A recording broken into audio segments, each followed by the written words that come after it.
Le capital humain, c'est tout le stock d'intelligence humaine, individuelle et collective, qu'on trouve dans toutes les entreprises. C'est ce qui en fait la richesse. On parle à la fois de capital humain individuel, c'est l'ensemble des formations que j'ai suivies, l'ensemble des compétences métiers que j'ai, l'ensemble des compétences comportementales que j'ai en tant qu'individu. Et si je multiplie ce nombre de compétences par le nombre de collaborateurs qu'il y a dans une société, on s'imagine la masse de capital et de compétences donc, qui s'est emmagasinée dans une société. Et c'est en ce sens qu'on peut parler de capital humain.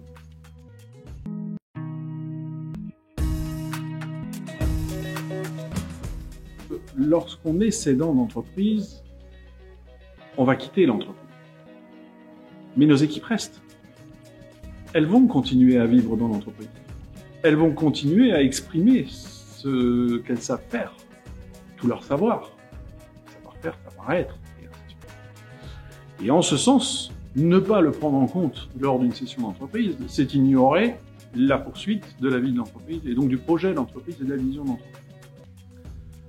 Le deuxième élément pour lequel, à mon sens, il faut le prendre en compte, c'est que nulle part, à la lecture d'un bilan d'une entreprise, il n'est valorisé.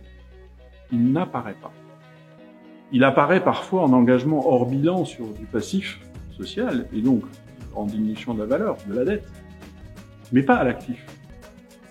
Alors que c'est un des actifs immatériels le plus important de toute organisation et de toute entreprise. C'est pour ça qu'il faut le prendre en compte et le faire ressortir dans un dossier de session.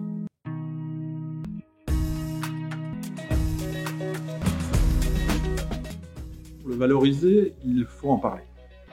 Première des choses.